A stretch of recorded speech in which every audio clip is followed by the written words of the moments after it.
Planning to visit New Orleans? This city has such a unique atmosphere and so many attractions and landmarks to offer. Let's start with Jackson Square.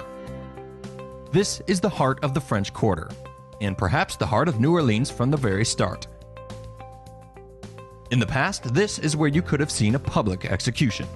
But today, the most you're going to find are street artists who would love to paint your portrait.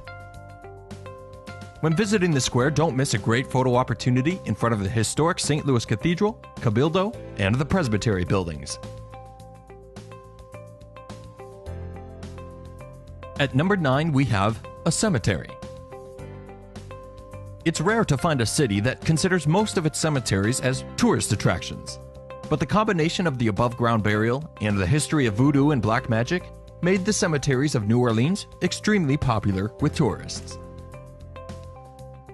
At the number 8 spot, we take a break from the hot and humid New Orleans weather, and we escape to one place that can almost guarantee you a nice breeze: the Moonwalk Riverside Promenade.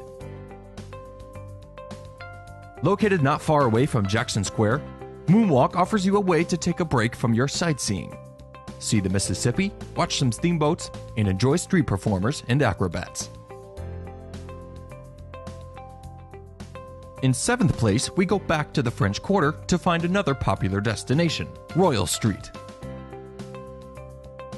This is probably the most beautiful and elegant street in the French Quarter. When visiting Royal Street, head to the section known as the Upper French Quarter, where you'll find some famous antique shops and art galleries.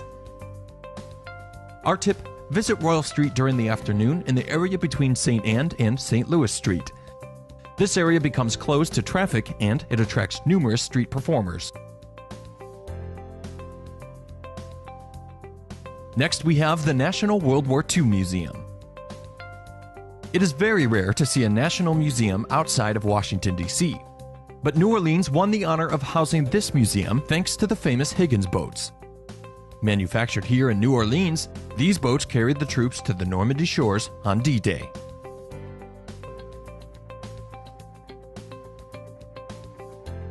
In 5th place, we have the Garden District, an extremely popular tourist destination in New Orleans. Second only to the famous French Quarter. The Garden District is an elegant and beautiful residential district that managed to preserve its 19th century mansions. The most interesting and historical mansions are located on Coliseum and Prytania Streets. Unlike the hectic nature of the French Quarter, the Garden District is all about peaceful walks.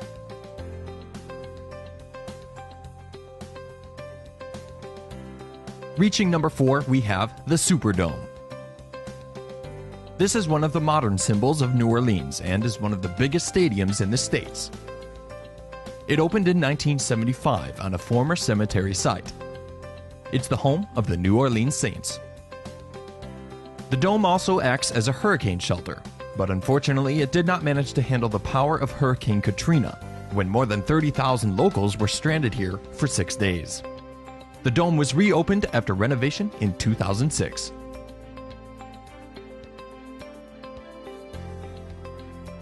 In 3rd place, we bring you some art and culture.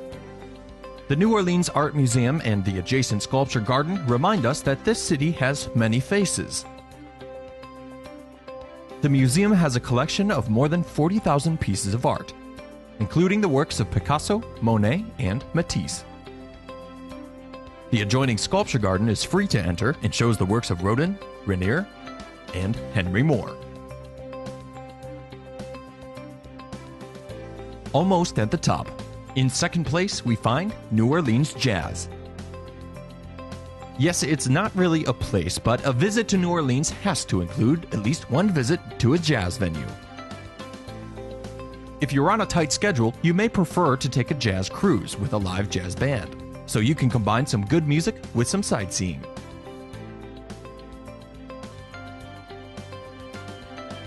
Finally, at the top, and it has to be Bourbon Street, the most popular and colorful street in the French Quarter. Historically, this was the red light district of the city. This is the home of the Mardi Gras Festival. But it's extremely popular 365 days a year. Bourbon Street is the home to the oldest bar in the United States, the Lafitte's Blacksmith Shop. And to the Pat O'Brien's Bar, where both the dueling piano show and the Hurricane cocktail were invented.